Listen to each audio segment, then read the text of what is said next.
إن الحمد لله نحمده ونستعينه ونستغفره ونؤمن به ونتوكل عليه ونعوذ بالله من شرور أنفسنا ومن سيئات أعمالنا من يهده الله فلا مضل له ومن يضلل فلا هادي له وأشهد أن لا إله إلا الله وحده لا شريك له وأشهد أن محمدا عبده ورسوله أما بعد. Living brothers and sisters in Islam, Assalamu alaikum wa rahmatullahi wa barakatuh. Welcome back to this another of our sittings. Today we shall be taking a look at the tafsir of Surah Al Adiyat. And this surah was revealed in Mecca, Surah 100. It has all the characteristics of the Meccan surahs. Allah Ta'ala said in the surah, أعوذ بالله من الشيطان الرجيم بسم الله الرحمن الرحيم والعاديات دبحا فالموريات قدحا فالمغيرات سبحا فأثرن به نقعا فوسطن به جمعا إن الإنسان لربه لكنود وإنه على ذلك لشهيد وإنه لحب الخير لشديد أفلا يعلم إذا بعثر ما في القبور وحصل ما في الصدور إن ربهم بهم يومئذ لخبير. Allah said in this surah, I swear by the horses that run with panting breath, the steeds of war, the horses of war that run with panting breath, striking sparks of fire with their hoofs as they run along the path, and scoring at a raid at the enemy at dawn, rushing forward to a raid against the enemy at dawn, and raise the clouds of dust along the path as they run along the path. They leave behind a cloud of dust, and penetrating forthwith in the middle of the enemy with absolutely no fear. Verily, mankind is ungrateful to his Lord, and he himself is a witness to his own ungratefulness with his wicked deeds. And verily, in the love of wealth, he is vicious and violent. Knows he not that when the contents of the graves are poured forth, meaning mankind is resurrected, the contents of the graves means the people who were buried inside these graves, when they are poured forward, and that which was in the breast of man is now revealed, the Lord will be well with them as to their deeds, and will reward them for their deeds. This surah, as I said, was revealed in Mecca. I will now give you the tafsir of this surah. Allah Ta'ala swears by the horses that are used for war. And Allah Ta'ala, because He is the creator of everything, He can swear by anything He wants to swear by. But you, the believer, you are not allowed to swear by anything except Allah. Allah Ta'ala is hereby swearing by the horses that are used for war. So Allah said, وَالْعَادِيَاتِ دَبْحًا.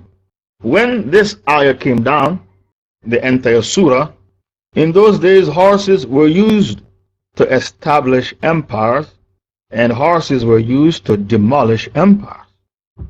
You are not supposed to underestimate the value of a horse.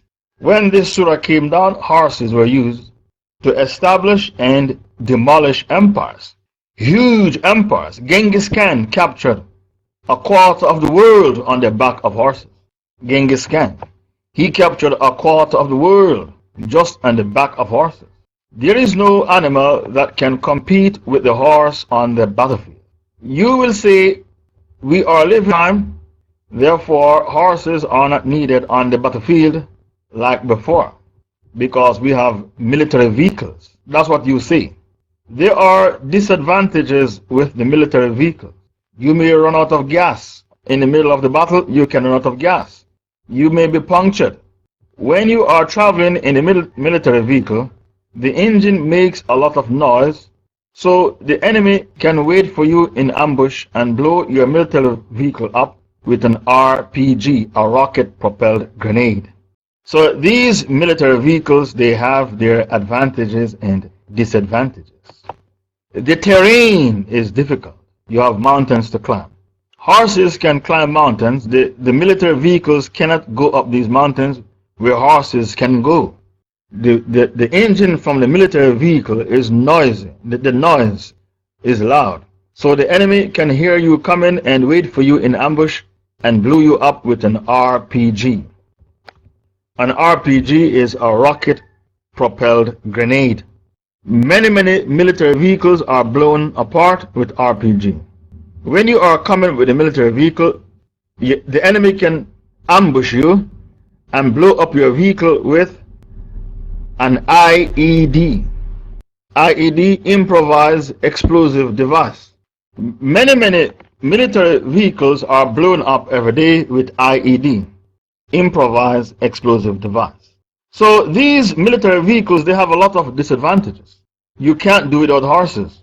It is because of that the Prophet said in a hadith, Allah Ta'ala puts barakah in the foreheads of horses that are used for jihad until the day of judgment.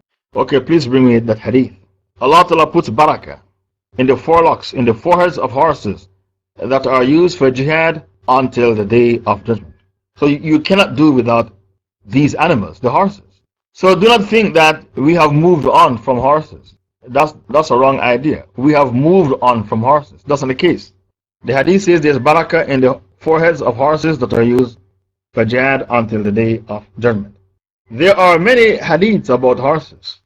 When the Rasul ﷺ attacked Banu Mustalik, he attacked them in the morning when they least expected. It was an ambush.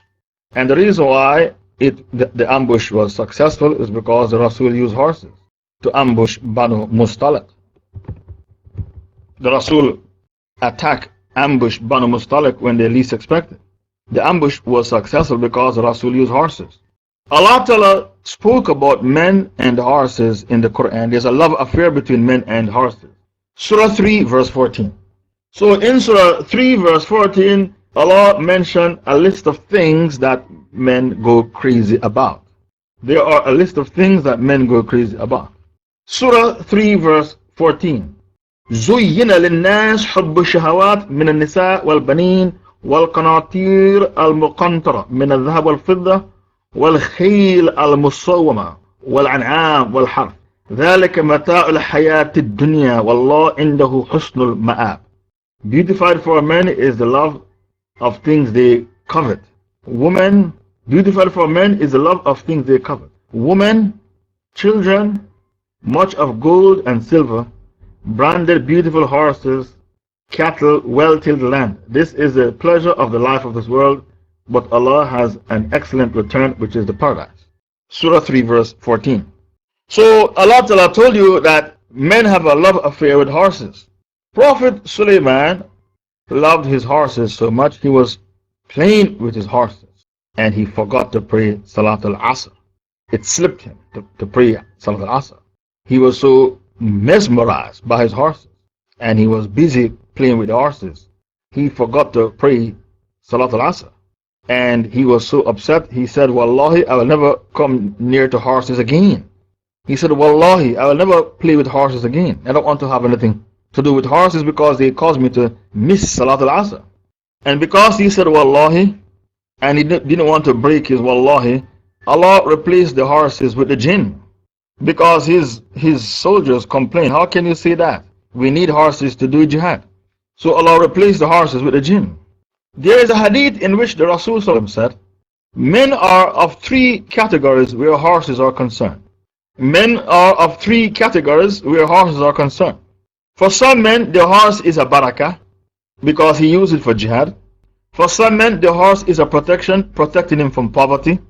And for some men, the horse is a sin because he used the horse to do sinful things, like to go to the battlefield to kill Muslims. So there are three categories of men and three categories of horses. Some use the horse and it's a source of barakah for him. Some men use horses and it's a source of protection for him. And some, they use the horse in haram way, so it's a sin for him. Somebody gave me a 2. Can you hear me? Is Aman Mike, can you hear me? Okay, shukran. There are many hadiths about horses. In another hadith, when you own a horse, even the dung and the urine, if you own a horse and the horse is wandering in the fields, you get barakah even for the dung and the urine of that horse. That's how important a horse is. And the horse meat is halal meat. You can eat a horse. Even the dung and the urine is barakah. When you own a horse, even the dung and the urine, you get barakah. Horse meat is halal. Bring me the hadith about the dung and the urine of the horse. Even in that, you get barakah. Then bring me a hadith in which Asma cooked horse meat and gave to the Prophet, and the Prophet ate the horse meat. Abu Hurairah, Allah's Apostle, said, Horses may be used for three purposes for a man. They may be a source of reward in the hereafter for another, a means of protection. Protection here means a protection from poverty, because the horse earns a living. For the third man, a source of sin. The man for whom they are a source of reward is the one who keeps them for Allah's cause and ties them with long ropes and let them graze in a pasture or garden. Whatever those long ropes allow them to eat of that pasture or garden will be written as good deeds for him. And if they break their ropes and run 1 or 2 rounds, then all their footsteps and dung will be written as good deeds for him. And if they pass a river and drink from it, though he had no intention of watering them, even then that will be written as good deed for him. Do you see how important a horse is? So such horses are a source of reward for that man. For the man who keeps horses for his livelihood, that is the second man, in which the horse is a source of protection. The man who keeps the horse for his livelihood, in order not to ask others for help or beg his bread, and at the same time he does not forget Allah's right of what he earns through them and of their backs that he presents it to use in Allah's cause. Such horses are a shelter for him, a shelter from poverty. For the man who keeps them just out of pride and for showing off, they are a source of sin for him. Then Allah's Apostle was asked about donkeys. He said, Allah has not revealed anything to me regarding them except this comprehensive verse. Then anyone who has done good equal to the weight of an atom shall see it, and anyone who does an atom with evil shall see it. So Allah Ta'ala didn't reveal anything about the donkey to the Prophet. Horse meat is halal, but donkey meat is haram. And the reason why horse meat is halal, but donkey meat is haram is because you are what you eat. And the donkey is not clever. Narrated Abu Hurairah, the Prophet said, if somebody keeps a horse in Allah's cause, motivated by his faith in Allah and his belief in his promise, then he will be rewarded on the day of resurrection for what the horse has eaten or drunk, and for its dung and its urine. So for you to keep a horse for the sake of Allah, there is barakah even in the dung and the urine of the horse. On the authority of the Messenger of Allah said, instruct me as to such a deed as equals jihad in reward. He replied, I do not find such a deed. Then he added, can you, while the Muslim fighter is in the battlefield, enter your masjid to perform prayer without cease and fight and never break your fast? The man said, but who can do that? Abu Hurairah added, the mujahid, the Muslim fighter, is rewarded even for the footsteps of his horse while it wanders about for grazing, tied to a long rope. Bukhari. That was after. It was narrated that Asma said at the time of the Prophet, we slaughtered a horse and ate it. Bukhari and Muslim. So horse meat is halal because Asma cooked horse for the Prophet. The zebra is halal because that is not a domestic donkey. The zebra is a donkey but not a domestic donkey. It's a wild donkey. So the zebra meat is halal but the domestic donkey is haram. Okay, let me see if I can find more hadiths about horses. One day the Prophet was rubbing the face of his horse with his cloak, and then the Prophet said, I was rubbing horses, I do not look after them sufficiently well. The Prophet was seen rubbing the face of his horse with his cloak. He said, in the night I was rebuked about horses, I do not look after them sufficiently well. Another hadith about horses. Have you heard about evil omens? This is a bad omen. The Rasul said in a hadith found in Bukhari and Muslim, if there was such a thing called an evil omen, the evil omen would have been in houses, spouses, and horses. The face of his horse with his cloak, and in the night he was rebuked that he does not look after them sufficiently well. Yes. When they asked the Prophet why he rubbed the face of the horse with his cloak, he said, because I was rebuked during the night that I do not look after the horses sufficiently well. Because horses are used to establish empires and to demolish empires. That's how important a horse is. Concerning evil omen, the Rasul said, if there should be such a thing called an evil omen, the evil omen would have been found in houses, spouses, and horses. Houses, spouses, and horses. Yahya related to me from Malik, from Yahya ibn Sa'id, that the Messenger of Allah was seen wiping the face of his horse with his cloak. He was questioned about it and he said, I was reproached in the night about horses, that is, not taking care of them. Okay, shukran for bringing the hadith found in the Muwatta of Imam Malik. Now bring me the other hadith. The Prophet said, if there is a thing called an evil omen, the evil omen would have been in three things: houses, spouses, and horses. And this hadith was collected by both Bukhari and Muslim. Some Sahabas were living in a house and they left the house and they lived in a new house. Since they arrived in the new house, things went very bad for them. They even lose some of their property. And the Prophet told them to leave the new house and go back to the old house because this new house is bad. According to Imam Malik, there is a thing called an evil omen in regards to houses, spouses, and horses. Now, I need to explain this hadith, what the Prophet meant. Houses, spouses, and horses. If there is such a thing called an evil omen. What the Prophet meant is, these are the things people envy the most, and they will dabble in black magic to put a spell on you in regards to these things. Do you understand what the Prophet meant? People envy these things the most. Your house, your transportation, your beautiful wife. So they will dabble in black magic and put a magical spell on these things to make your life hell. They use a magical spell to make your life hell. And Allah spoke about it in Baqarah 102. يُفَرِّقُونَ بِهِ بَيْنَ الْمَرْءِ وَزَوْجِهِ. They use their black magic to break up man from wife. وَمَا هُمْ بِضَارِينَ بِهِ مِنْ أَحَدٍ إِلَّا بِإِذْنِ اللَّهِ. But they could not harm anyone with their black magic except by the permission of Allah. Baqarah 102. Some Sahabas were living in an old house and went to live in a new house, but things wasn't going well. So the Prophet told them to leave that house and go back to live in the old house. Yes, and the Prophet said that house is bad. Okay, bring me the hadith when the Prophet said go back to the old house because this new house is bad. This hadith is found in Bukhari. People envy your house, your means of transport, and your spouse, and such dabble in black magic. They dabble in black magic to put a spell on you. And Allah spoke about it in Baqarah 102. يَفَرِّقُونَ بِهِ بَيْنَ الْمَرْءِ وَزَوْجِهِ. They use their black magic to break up man from wife. And this is the argument of the scholars who say magic is a reality and not a fantasy. And as Imam Malik said, a man said, O Messenger of Allah, we were in a house and there were a large number of us and we had a lot of property in it. Then we moved to another house and our numbers decreased and and our property became less in it, in the new house.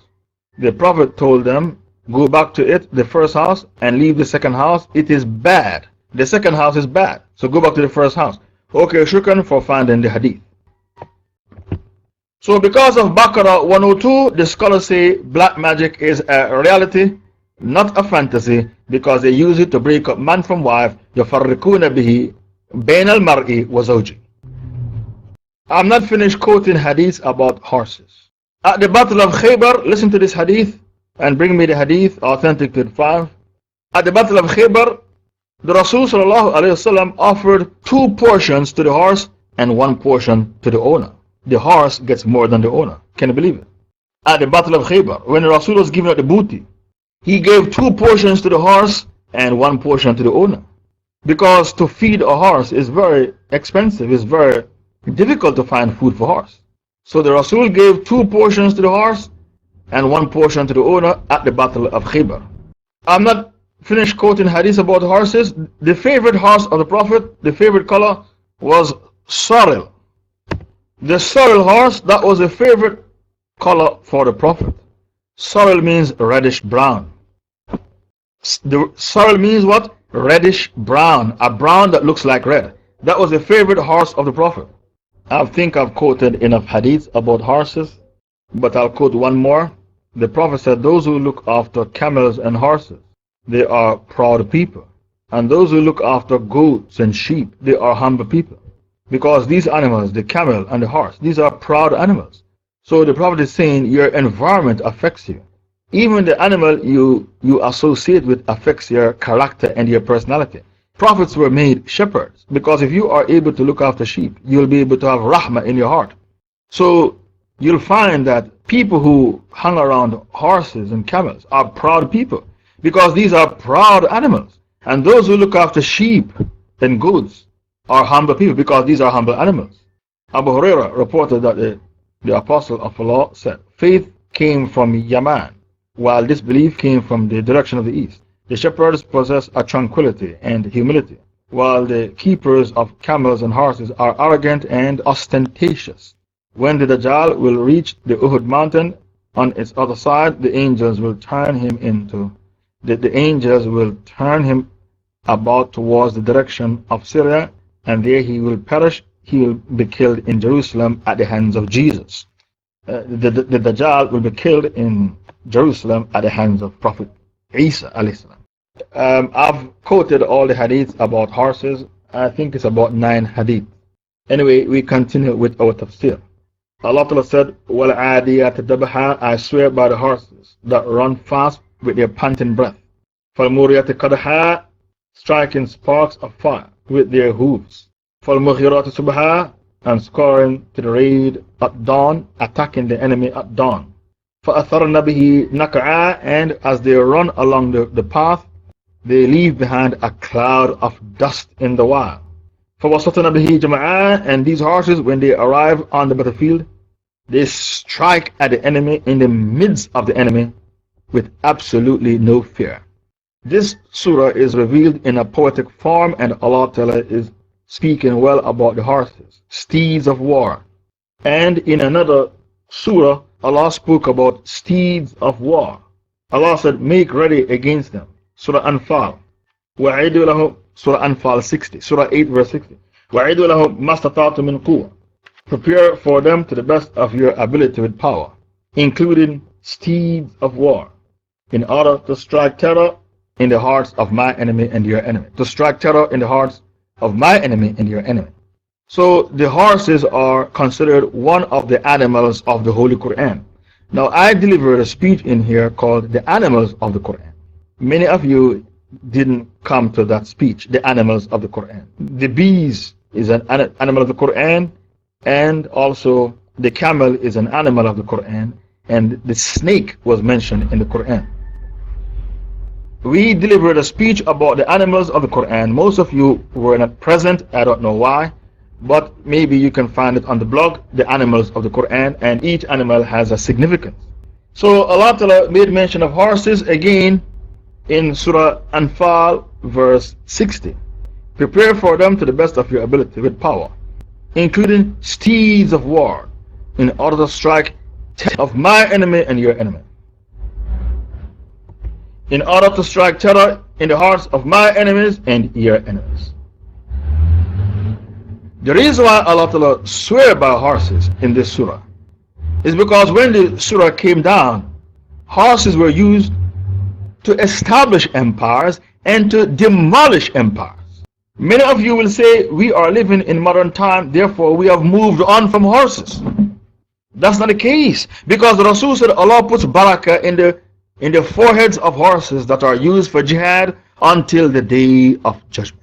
Allah puts barakah in the foreheads of horses that are used for jihad until the day of judgment. So don't entertain the idea, we have moved on from horses. We don't need them anymore. If you take a military vehicle to the battlefield, it can be punctured.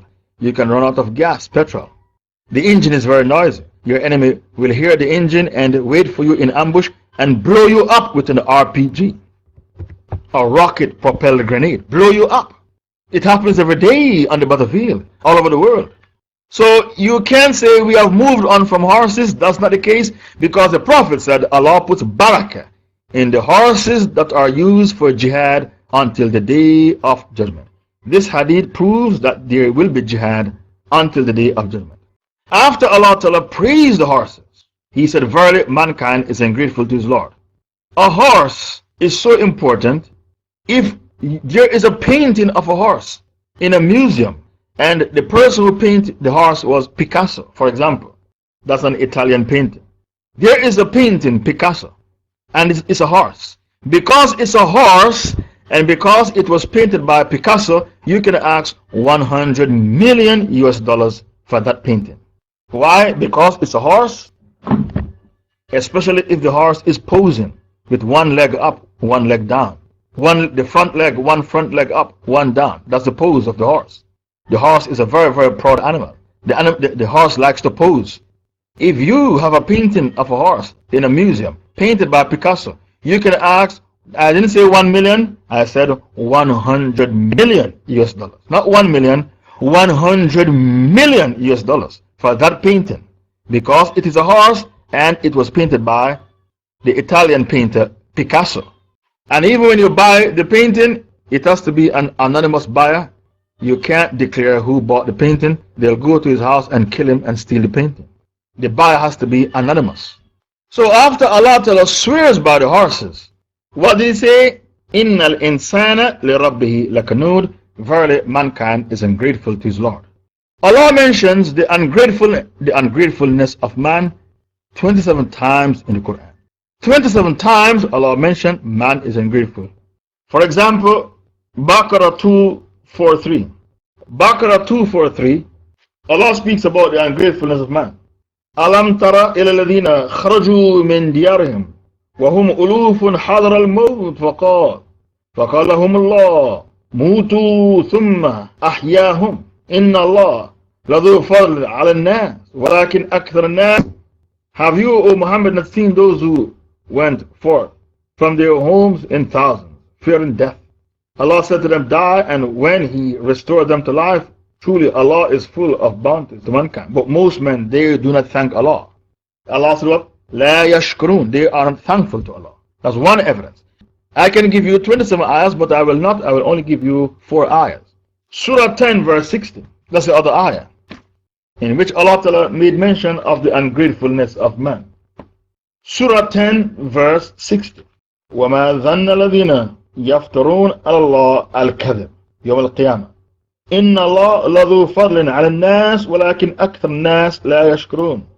And what think those who invent a lie against Allah, they fabricate a lie against Allah, on the day of resurrection, do they think that they will be forgiven and excused? Nay, they will have an eternal punishment in the hellfire. Truly Allah is full of bounty to mankind, but most of them are ungrateful. Most of them are ungrateful. That is the second ayah. The third ayah, Surah 16 verse 72. Surah 16 verse 72. And Allah has made for you azwaj, spouses, mates of your own kind, and has made for you from your wives sons and grandsons, and has bestowed on you good provision. Do they then believe in false deities and deny the favor of Allah by not worshipping Allah Ta'ala alone? So these wooden stones that you are praying to, what have they done for you? Allah Ta'ala provided for you spouses, partners, and Allah gave you sons, children and grandchildren, and sometimes great-grandchildren. These wooden stones that you are praying to, you are serving them, what have they done for you? That is a question you need to ask yourself. Surah 17 verse 67. The other ayah, Surah 17 verse 67. Allah mentioned the ungratefulness of man in Surah 17 verse 67. And when harm touches you upon the sea, those who you call upon vanish from you except Him, Allah. Allah stood by you. Allah didn't vanish from you. The others vanished, not Allah. But when He brings you safe to dry land, you turn away from Him, and man is ever ungrateful. A'udhu billah. When you're in the sea and the ship was about to sink, you call upon Allah, and Allah didn't turn away from you. Allah was there for you. But as soon as you touch down on dry land, you show your ungratefulness. That is the reality of man. So Allah Ta'ala said, after praising the horses, what Allah is saying is that you use my creation. The horse is my creation. You use them to establish empires, and you use them to demolish empires. And you are very proud and arrogant on the land because you have now become an empire. And people respect you because of your empire. You use my horses to establish your empire. Yet you don't praise me, Allah. You worship wooden stones. Not Allah who created the horses. You worship wooden stones. How can you be so ungrateful? And if you should read the surahs that were revealed in Mecca, a lot of them, not most of them, a lot of them are talking about praising Allah, thanking Allah, and reminding man, you are being ungrateful to Allah. For example, the surah, لإلاف قريش إلافهم رحلة الشتاء والصيف فليعبدوا رب هذا البيت الذي أطعمهم من جوع وآمنهم من خوف. It's talking about ungratefulness. Quraysh, you became filthy rich. You embark on 2 trips, one to Yemen in the winter and one to Syria in the summer. You were merchants and you became filthy rich. And when you were traveling, Allah protected you from highway robbers. And Allah gave you izzah in the land because you are Quraysh, the custodians of the mosque. And because you are Quraysh from Mecca and people respect you all over the Arabian Peninsula, your caravans were not ambushed and you were not killed like the other caravans. So why don't you worship Allah? فَلْيَعْبُدُوا رَبَّ هَذَا الْبَيْتِ. Worship Allah. Don't worship Lat, Uzza, Hubal, Manat. What these wooden stones did for you? That is a question you need to ask yourself. What did these wooden stones did for you? Nothing. So how can you shun Allah and worship Lat, Uzza, Hubal, Manat when it was Allah who caused you to travel through the Arabian Peninsula with no fear when you went on your trips for trading? You were merchants and you became filthy rich because of the protection Allah gave you. فَلْيَعْبُدُوا رَبَّ هَذَا الْبَيْتِ الَّذِي أَطْعَمَهُم مِّن جُوعٍ وَآمَنَهُم مِّن خَوْفٍ. Let them worship the Lord of this house, who kept them free from ju', hunger, and kept them free from khawf, fear. So this surah is also speaking about the ungratefulness of man. If you are ungrateful to Allah, you shall be ungrateful to the creation of Allah. So people who are ungrateful to Allah, they are also ungrateful to the creation of Allah. Did you know that the word kafir means a person who is ungrateful? Did you know that? The word kafir means what? An ingrate. Kafir is an ingrate. An ingrate is a person who is not thankful to others. Ingrate is ungrateful. Allah used the word kafir in the Quran to mean an ingrate, a person who is not thankful to his Lord. And Allah said the evidence for that is Surah 17 verse 27. That's the evidence. Surah 17 verse 27. إِنَّ الْمُبَذِّرِينَ كَانُوا إِخْوَانَ الشَّيَاطِينَ وَكَانَ الشَّيْطَانُ لِرَبِّهِ كَفُورًا. Verily, the wasters are the brothers of the shaitan, and the shaitan is ungrateful to his Lord. Allah used the word kafur to mean an ingrate. Allah said He Himself is a witness to His own ungratefulness. I give an example. There's a white man in the UK called Richard Dawkins, the most famous atheist of our time, an Oxford scholar. He wrote a book called The God Delusion, to ridicule God and say there is no God, and he looks down on those who believe in God. The God Delusion. When he released the book, it became a bestseller because most of the white people in Europe don't believe in God. When the book is brought in front of him on Judgment Day, can he say to Allah, I didn't write the book, but your name is on the book? And the book is called The God Delusion. Oh, Authentic 35 is a link. Okay, yes, that's the book. The God Delusion. You wrote the book and it became a bestseller. Can you say to Allah on Judgment Day, I didn't write that book? Your name is on the book. It's like the book 100 Fabricated Hadith. I wrote that book, the first of its kind in the English language. 100 Fabricated Hadith. I can't say I didn't write the book. My name is on the book. The first of its kind in the English language. Natural Instincts, another book. My name is on the book.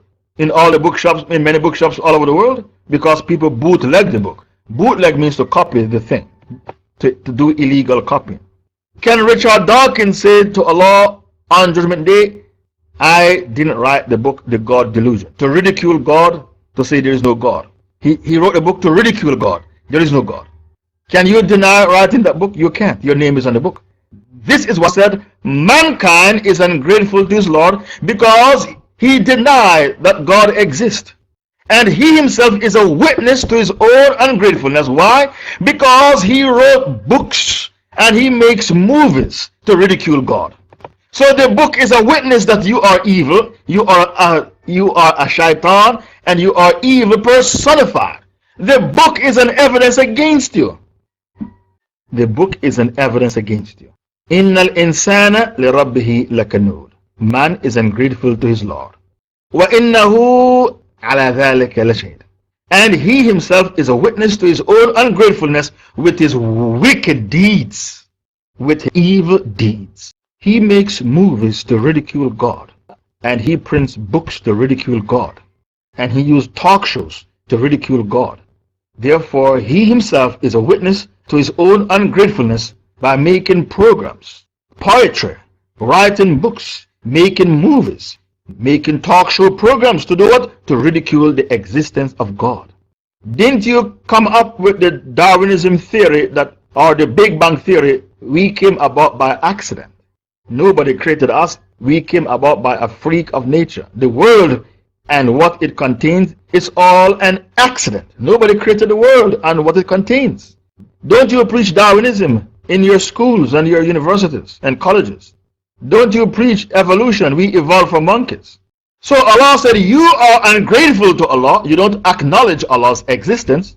وَإِنَّهُ عَلَى ذَلِكَ لَشَهِيدٌ. And you are a witness to your own ungratefulness, because you have published many books to ridicule the existence of God. All these books will testify against you on the day of judgment, and you can't deny publishing those books because your book became a bestseller and you made a lot of money. What an evil way to earn a living. You earn a living by ridiculing God. Richard Dawkins, what an evil way to earn money. You earn money by ridiculing the existence of God. A'udhu billah. A'udhu billahi min ash-shaytan ar-rajim. What an evil way to earn money, by ridiculing the existence of God. And Allah Ta'ala said concerning man, he himself is a witness to his ungratefulness, and in the love of wealth he is vicious. He is violent, vicious, atrocious, and unscrupulous. He wants to get rich by any means necessary. And whose belief is that? Ideology. The end justifies the means. Another Italian, Machiavelli. The end justifies the means. I want to get rich. I don't give a damn how I get rich, even if I have to pimp my own mother. To prove to you how evil man is in his quest for wealth, I'm going to give you practical everyday examples that you can relate to. Because Allah said, وَإِنَّهُ لِحُبِّ الْخَيْرِ لَشَدِيدٌ. In the love of wealth, man is vicious, atrocious, and unscrupulous. He is violent in his love of wealth. Allah uses the word violent. He is violent in his love of wealth, because he thinks wealth will buy him happiness, and wealth will buy him izzah. Izzah means honor. The reason why he is violent in his love of wealth is because he thinks wealth will buy him izzah. Wealth will buy him happiness. Wealth will make him seduce any amount of girls he wants, the most beautiful girls.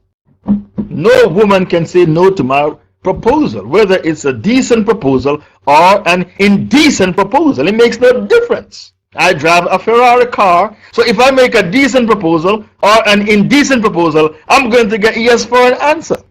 So he thinks wealth can make him buy happiness. That's a delusion. You're being delusional. Wealth cannot buy happiness. What gives you happiness is deen. To be on the deen gives you happiness. Because Allah said in Surah 21:24 to 126, وَمَنْ أَعْرَضَ عَنْ ذِكْرِي فَإِنَّ لَهُ مَعِيشَةً ضَنْكًا وَنَحْشُرُهُ يَوْمَ الْقِيَامَةِ أَعْمَى. Surah 21:24, 126. وَمَنْ أَعْرَضَ عَنْ ذِكْرِي فَإِنَّ لَهُ مَعِيشَةً ضَنْكًا وَنَحْشُرُهُ يَوْمَ الْقِيَامَةِ أَعْمَى. Anyone who abstains from my book, my dhikr, I'll make sure he lives a wretched life, a miserable life. And on Judgment Day, I shall resurrect him blind. He will say, my Lord, why did you resurrect me blind? When I was in the dunya, I could see. Allah will say, likewise, our evidences, our proofs, our lessons came to you, and you turned a blind eye. So today, we treat you in the same manner. We raise you up blind. So money cannot buy happiness. I'm going to bring you practical everyday examples to prove to you that man is evil in his love of wealth. Now, you are living in a society that says money is the root of all evil. That doesn't make sense. Money is the root of all evil. That doesn't make sense.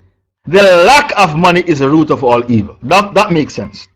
The lack of money is the root of all evil. Because a woman becomes a prostitute because she has no money. Authentic 35, could you please post the hujjah, whatever hujjah you have to, could you undot? Who's going to bring the hadith hujjah? Because Authentic 35 has to leave. Okay, please undot KZ to bring the hujjah. And please undot Waraka to bring the hadith hujjah. And please undot and Fatayat Tawheed to bring the hadith hujjah. And please don't take long to bring the hadith hujjah so that I don't have to start screaming and shouting, where's the hujjah? 1 minute, brothers and sisters, I'll see me back. Bismillah ar-Rahman ar-Rahim. The lack of money is the root of all evil. Yes, not money is the root of all evil. That doesn't make sense. The lack of money is the root of all evil. Have you ever been to a country and look at the ghettos? That's where women are being pimped and people sell drugs and people break into people's homes in the ghetto because they are desperate. A person who lives in the ghetto is desperate, and desperate people, they resort to desperate measures. The crime in the ghetto is 100 times more than a decent neighborhood because the poverty makes them become desperate. Am I kidding? A person who lives in the ghetto is desperate, yes, and the crime rate in the ghetto is 100 times higher than other places because the people in the ghetto are desperate, and desperate people resort to desperate measures. That's where people sell drugs and pimp women and kill each other over money and drugs and break into people's homes and stick you up with a knife or a gun and take away your BlackBerry in the ghetto or your iPhone with a knife or a gun. So to say money is the root of all evil, that doesn't make sense. The lack of money is the root of all evil because every woman who's a prostitute becomes a prostitute because she has no money. The lack of money is the root of all evil. Umar ibn al-Khattab said, if poverty was a man, I would have killed him with my own 2 hands. Umar ibn al-Khattab said, if poverty was a man, I would have killed him with my own 2 hands. The Rasul said, poverty leads to kufr. In another hadith, almost poverty became kufr. Almost poverty became kufr. When the Crusaders want to turn Muslims into Christians, they go to poor countries. Why they go to poor countries? Because the Kafirs know poverty leads to kufr. Innal insana li rabbihi lakanud. Man is ungrateful to his Lord. Wa innahu ala dhalika la shaheed. And he himself is a witness to his own ungratefulness. His wicked deeds testify against him that he is ungrateful to his Lord. He writes books to ridicule the existence of God. An Oxford scholar, Richard Dawkins, wrote a book, The God Delusion, to ridicule that God exists. Okay, shukran Waraka for bringing the hadith. Poverty leads to kufr. Poverty leads to kufr. A very famous hadith. Okay, KZ, could you please help bring the hadith to the screen? Please help the sister to bring the hadith to the screen, since you are a hadith expert. Man is ungrateful to his Lord, and he himself is a witness to his own ungratefulness because he used his TV to ridicule the existence of God. And he writes books to ridicule the existence of God, and he came up with satanic ideologies like Darwinism and the evolution theory to ridicule the existence of God. So for you to deny the existence of God, that proves that you are ungrateful. You deny your maker. When we debate with atheists, we like to debate with atheists. It's like taking a candy from a baby. To defeat an atheist in a debate, it's like taking a candy from a baby, and we debate with them a lot here on Pal Talk. Do you know the first argument we use against the atheist? Do you know which argument? What is the very first argument we use against an atheist in a debate? Do you know that argument? The first argument is the sun. That's the first argument, the sun. If the sun is too close to us, we would die from the heat. We will become baked chicken, barbecue chicken, jerk chicken. We're talking about jerk chicken. I was in the Philippines. The Chinese in the Philippines, they jerk chicken and dogs and cats. They jerk alligators. Every animal gets jerked in the Chinese community. Hong Kong, the same thing. I was in Hong Kong in 1996. They jerk everything. Jerk means to barbecue. They jerk dog and cats and pigs. They jerk everything. They don't pick and choose what to jerk. They say meat is meat. Anyway, let's get back to the topic because I digressed. When we debate with an atheist, the very first argument we use to checkmate him is the sun. If the sun is too close to us, we become baked. It's too hot. If the sun is too far away from us, we will all freeze to death. because the sun is too far away, we will freeze to death. But we see that the sun was meticulously, fastidiously, carefully, strategically, accurately positioned above our heads to sustain life on earth. How can you say the world came about by an accident? Please answer that question, Mr. Atheist. The sun is meticulously, scrupulously, fastidiously, accurately positioned above our heads to sustain life on earth. Not too close, not too far away. How do you explain that, Mr. Atheist? And when you come up with your other crap, seeing is believing. You score an own goal. Seeing is believing.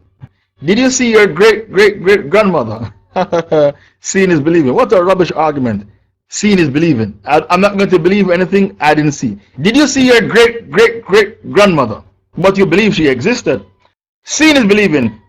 Did you put a group of scientists around the clock to watch the monkey evolve into a man? Did you see that? Did you put a group of scientists to watch the monkey 24 hours and you saw a metamorphosis taking place? The monkey evolved into a man. Did you see that? You did not. So when you say seeing is believing, you score an own goal. And it's very, very embarrassing to score an own goal. Because when you score an own goal, it means you are brain dead. It's very embarrassing. Man is ungrateful to his Lord, and he himself is a witness to his own ungratefulness. Do you hear noise in the background? Animals? Can you hear animals in the background? I'm in the deep rural, in the countryside. I'm in the deep, deep rural. I'm at a masjid. The kafir said, it's a goat is crying. A goat is crying, not baby. A goat is crying. The kafir said, I'm not allowed to speak in the masjids in Jamaica. I'm in a masjid speaking to you right now. The kafir is a compulsive liar. I'm in a masjid in Jamaica speaking to you right now. They asked me to stay to give them durus.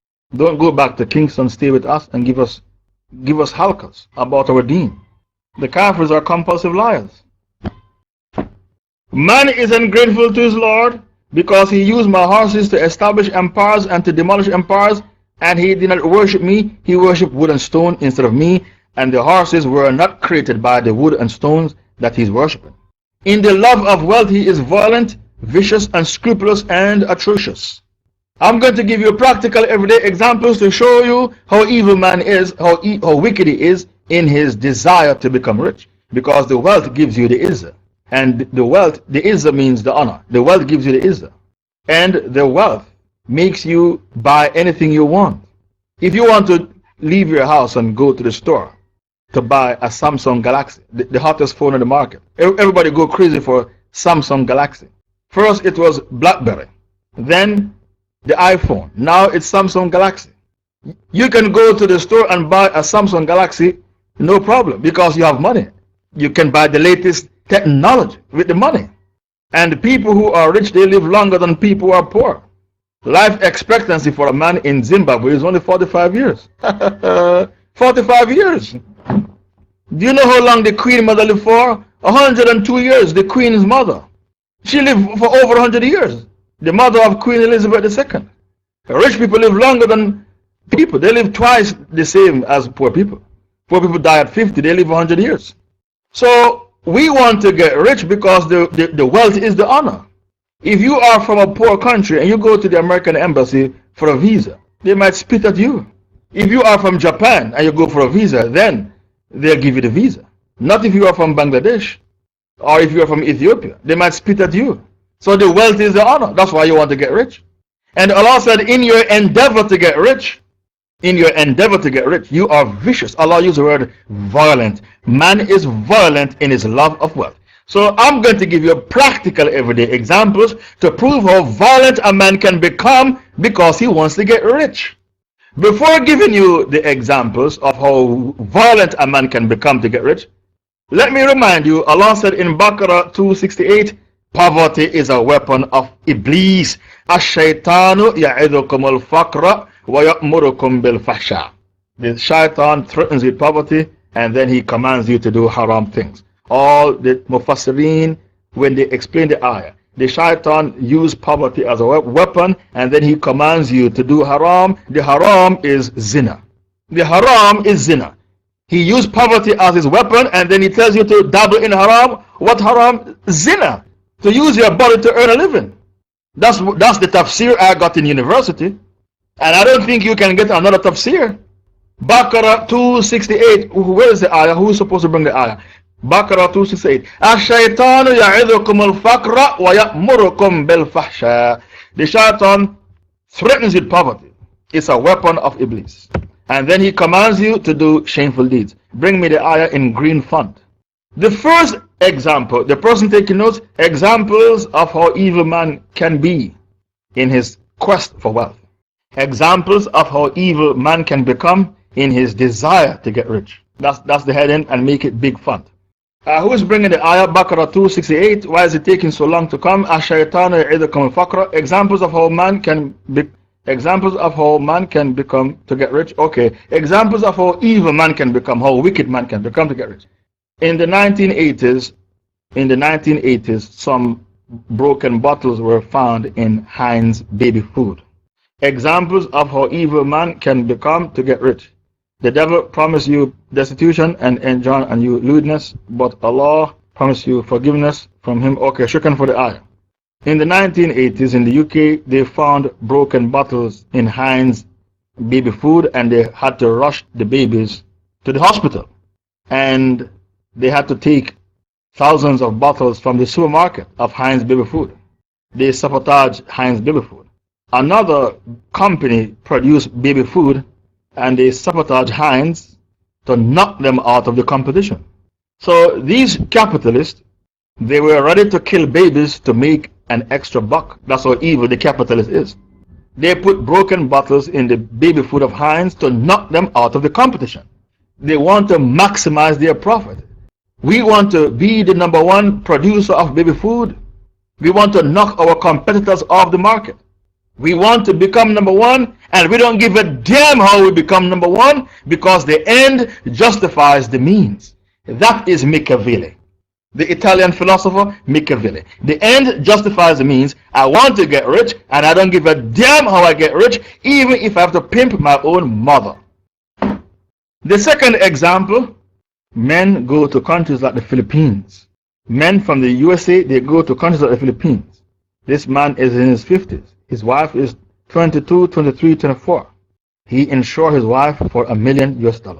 Then he paid a hitman to kill his wife and claims insurance. The second example, men killing their wives to claim insurance. That's how evil man is in his love of wealth. Even in the UK, when a woman is killed, or even a man, the insurance company, they don't just pay out money like that. They hire a private investigator to find out how the person died. Because to kill your partner, your wife or your husband, to claim insurance, it's a big business all over the world. When I was in prison in the UK, I got along with all the prisoners, and I used to tease some of them. Somebody said to me, Shaykh Faisal, you're not going to leave prison alive. You're going to be killed. You're going to leave prison in a body bag. Because these men you are teasing, they are hardcore criminals. These are murderers. They used to kill people they were contract killers. If a woman has a husband and she wants to kill him to claim insurance, they would hire these men to do the job. You don't know these men. You have only been to prison for the first time. These are dangerous criminals that you are teasing. So right there in prison, I came across men who were contract killers, whose job it was to kill people so that their partner can claim insurance. I met human devils in prison. If I should write a book about it, it would blow your mind. The type of people I met in prison.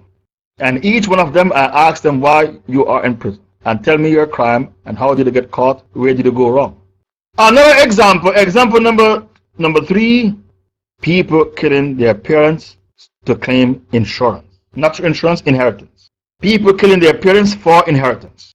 That is how evil man is when he wants to get rich. He can't wait for his parents to die. They're taking too long to die. If they live long, I have to put them in an old people home, and the money will be used to look after them when they are old. So it's better for them to die. People killing their parents in order to inherit. And Allah told you in the Quran that you love the inheritance money. وَتَأْكُلُونَ التُّرَاثَ أَكْلًا لَمًّا. Allah told you in the Quran, you love the inheritance money because it's money for nothing. Surah 89, verse 19. وَتَأْكُلُونَ التُّرَاثَ أَكْلًا لَمًّا. Surah 89, verse 19. وَتُحِبُّونَ الْمَالَ حُبًّا جَمًّا. And your love for wealth has no limit. Surah 89, verses 19 to 20. You love the inheritance money. And every time a man dies, his family fight over the money. Every time a person passed away, the angels ask the question, what good deeds did he send forward to benefit himself on Judgment Day? And human beings, they ask, how much money did he die and leave behind to benefit me? So human beings fight over the money he died and leave behind, the houses, the property. And the angels, they ask, what good deeds did he send forward to benefit himself on the Day of Judgment? وَتَأْكُلُونَ التُّرَاثَ أَكْلًا لَمًّا. You love the inheritance money, you devour the inheritance money greedily. Why? Because it's money for nothing. You don't have to sweat for the inheritance money. And your love for wealth has no limits. So the third example of people killing for money is people killing their parents to get the inheritance, the land, the house, the millions in the bank. The other example is Vladimir Putin, the president of Russia. He planted bombs in the apartment of Moscow. Can you Google the book Blowing Up Russia? Can you find that book, find that link, Blowing Up Russia? He planted bombs in the apartment buildings and killed hundreds of women and children. Putin. Blame it on the Muslims of Chechnya to invade Chechnya, to kill the Muslims, to occupy the country, and to steal the oil. You get oil and you sell your oil, you get paid in US dollars. It's all about the Benjamin. Vladimir Putin killed his own people. He planted bombs in the apartment buildings of Moscow, the capital. He killed hundreds of innocent women and children. Then he invaded Chechnya to kill the people and to steal their oil. Because when you sell oil, you get paid in what? In US dollars. You can't buy oil in local currency.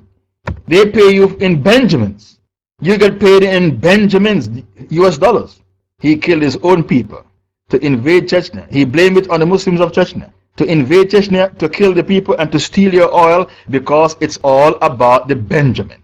If you think Jesus is the biggest false deity, that means you don't know nothing.